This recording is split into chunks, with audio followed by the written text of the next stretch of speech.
Welcome to Brick Arena and welcome to my Lego room tour. In this video I'm going to be showing you how I use this room to sell Lego full-time on Bricklink, Brickowl and eBay.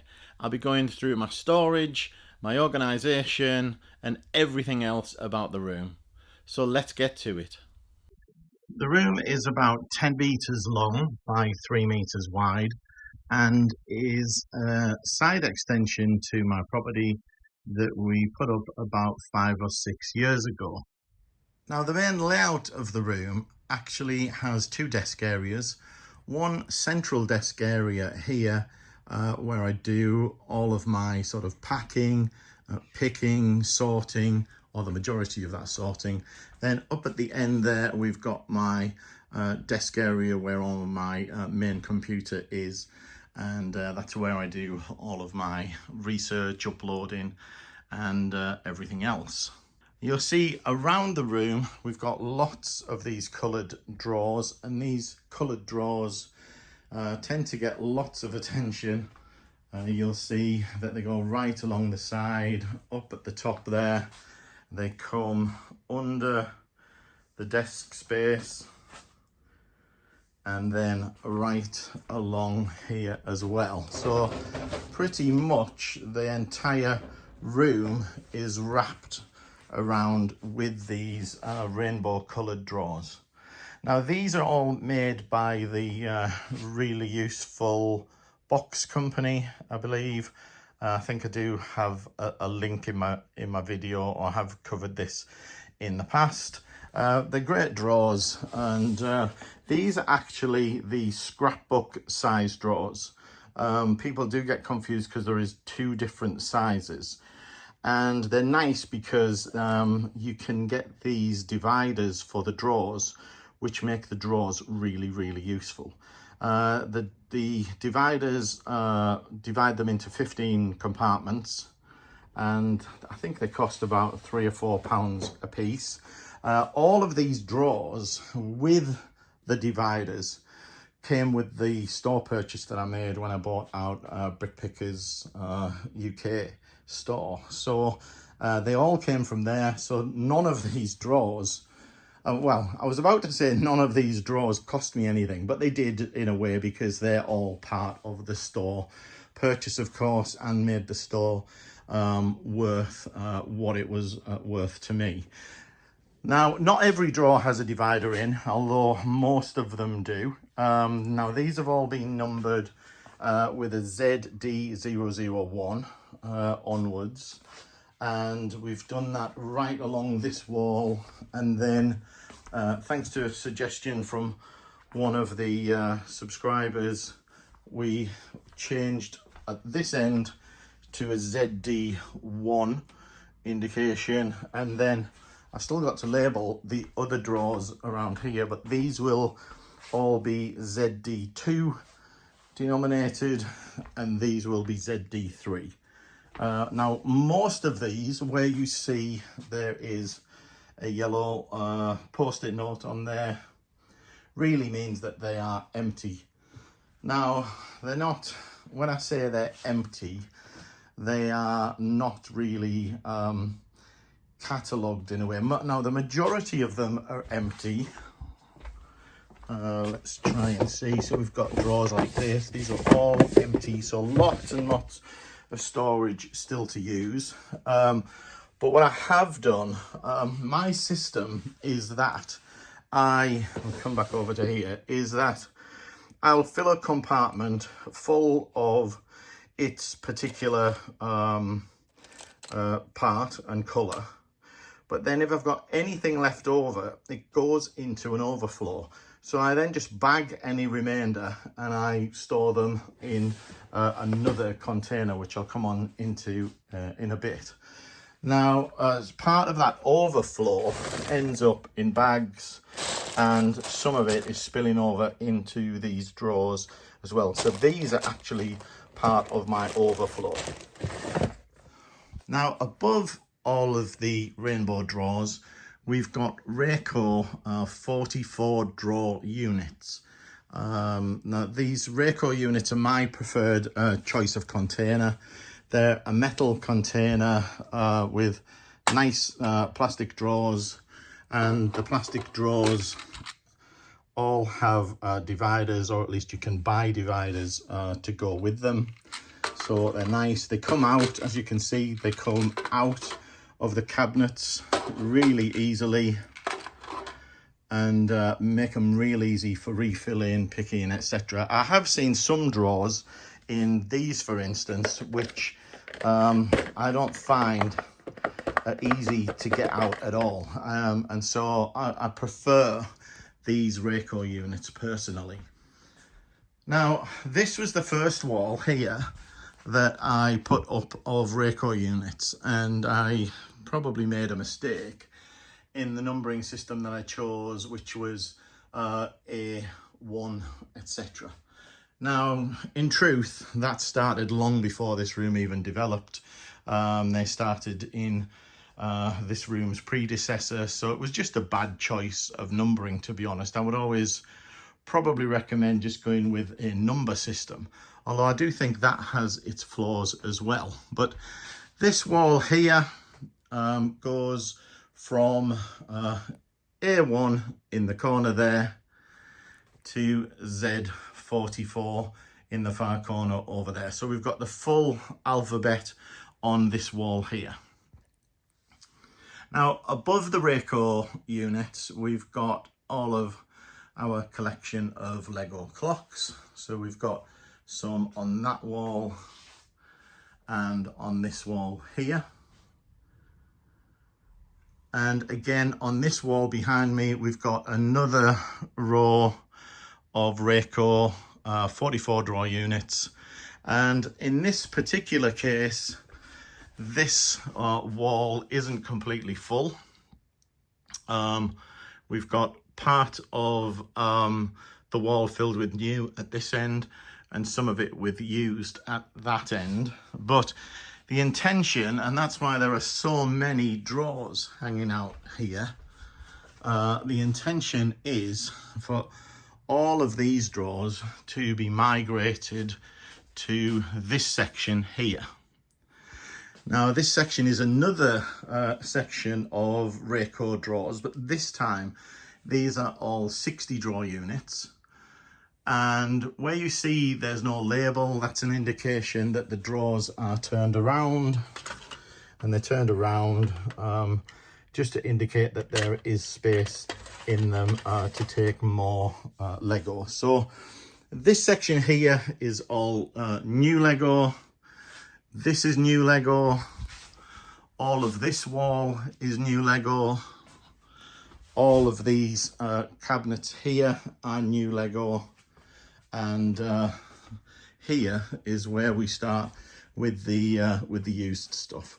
So used at this end, but the intention is that this wall will become all used in the not too distant future.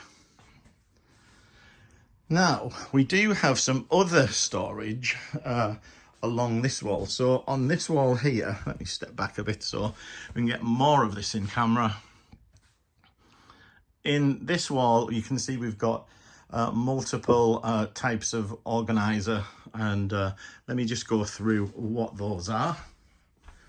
So these over here are organizers that are made by Wham, and if I pull one of them out, you'll see that they are typically 25 section organizers. So if I open them up, and trust me to pick a broken one, but if I open them up, you'll see there's 25 sections with parts in there.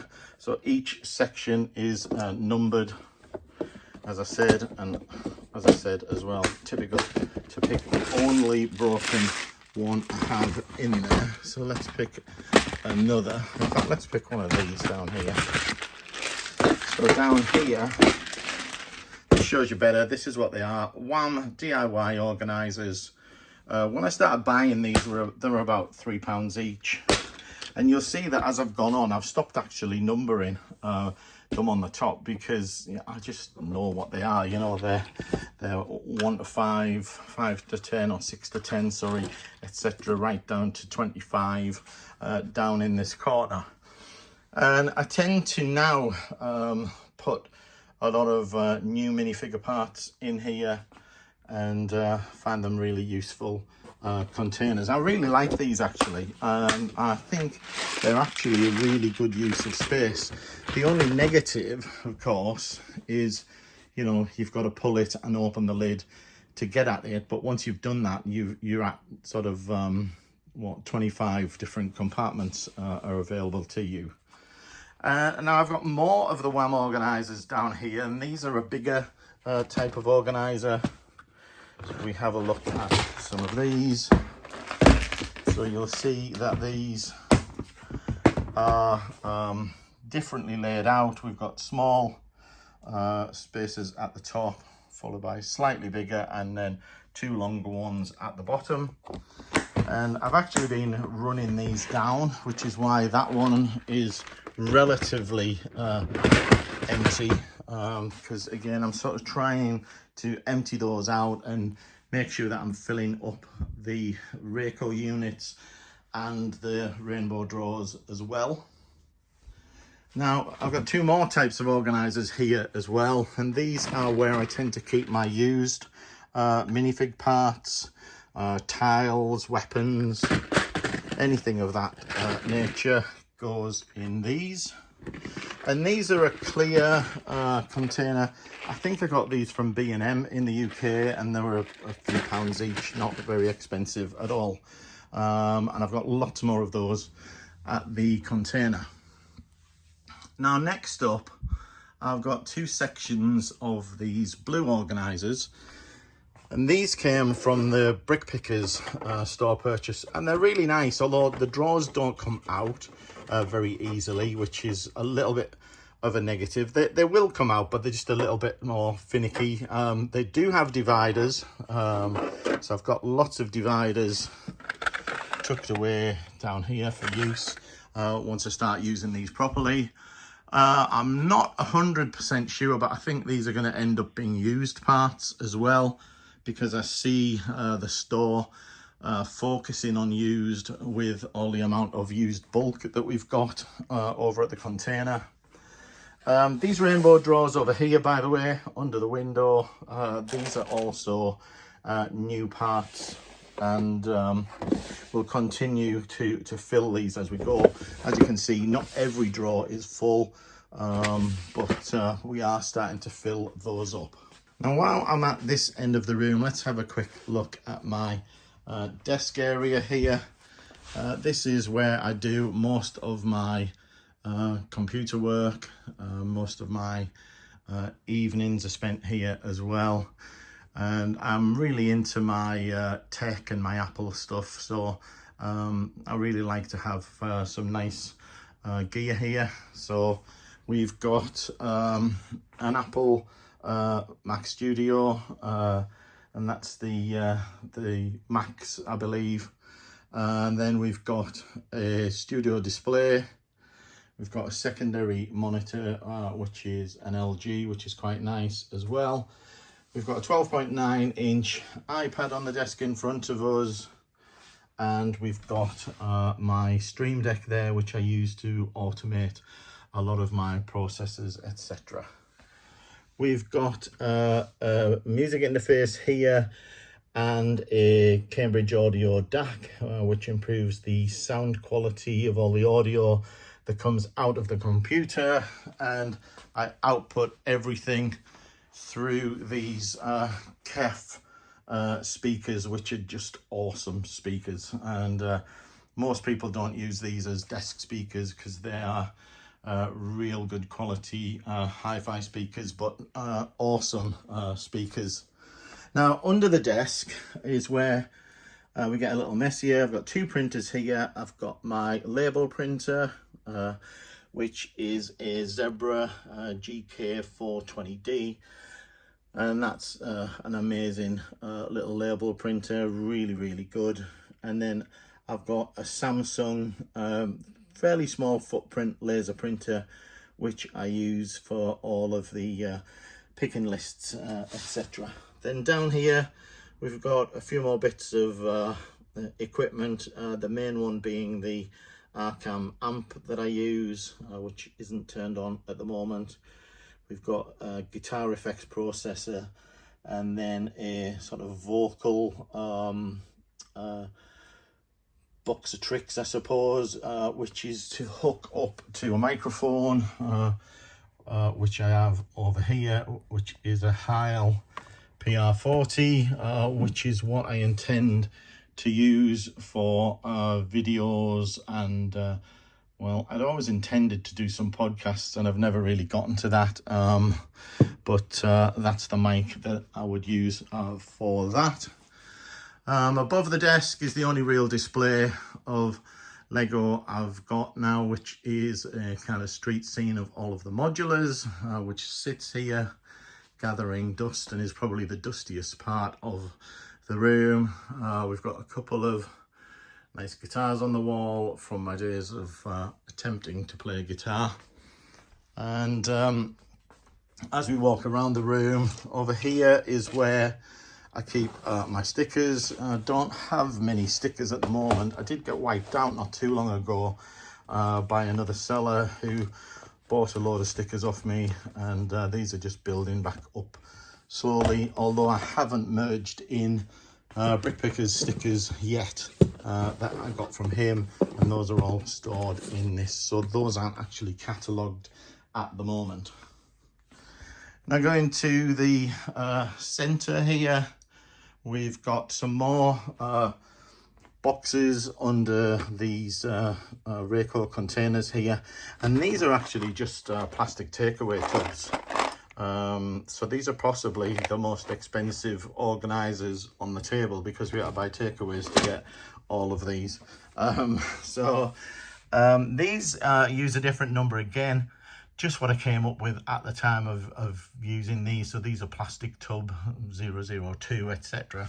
And those were my first attempt at really just having slightly more space to put higher volume parts, and they work pretty well, to be honest. But I am thinking of moving these out of there and getting them into the drawers, just to give me a bit more desk space as I push under the units. Now on the desk here is where I keep all of my plastic bags ready for packing, and under there I've got a little MacBook Pro, getting on a bit in years now, but that's the machine that I use when I'm here and I'm putting sets away. So if I've parted out a set, I'll pull that out, bring the setup on Brickstore on there, and I'll use that to put away all of the parts, and that saves me going backwards and forwards to my desk at the end of the room to you know, look at the computer and update it. Now also on the desk is this CTS 6000 counting scales. Bought this years ago now. It was the first one I sort of looked at on eBay. Works really well. It's quite a size, and I don't know if all the counting scales are this size, but it is quite a physical size, I must admit. But it does go up to 6 kilos, which is really, really good. Now next to that, I keep some of the small A00 envelopes. I keep my parcel wrapper, sellotape, and a tub of dividers here. We've got the trusty funnel trays here, as you'll have seen on other channels possibly. And then this is probably the most utilized tool that I have in here, which are these plastic cups. And we use these for everything from parting out to when I sort, and I end up with, you know, pots and pots of little pieces here, there and everywhere. Got those in a few different types and sizes. So we keep a bunch of them here, and then we've got some bigger ones that we use as well for larger items. Under the desk here, I use these IKEA trays an awful lot. Again, for parting out. So we'll pull a tray out and we'll do the parting out, and then what we would do is we'll just stack all of the parts in the tubs on here. And these typically go between me and my little helper. So they'll take a tray, they'll take a bunch of cups, they'll take the sets that need to be parted out, and then they'll return these trays to me full, basically, of Lego that's been parted out from various sets. We've got cardboard boxes under there, so always keep a stash of new cardboard boxes to be used when I'm sending items out to people. You see here, I've also got a trolley. Can be a little bit noisy, but it does the trick.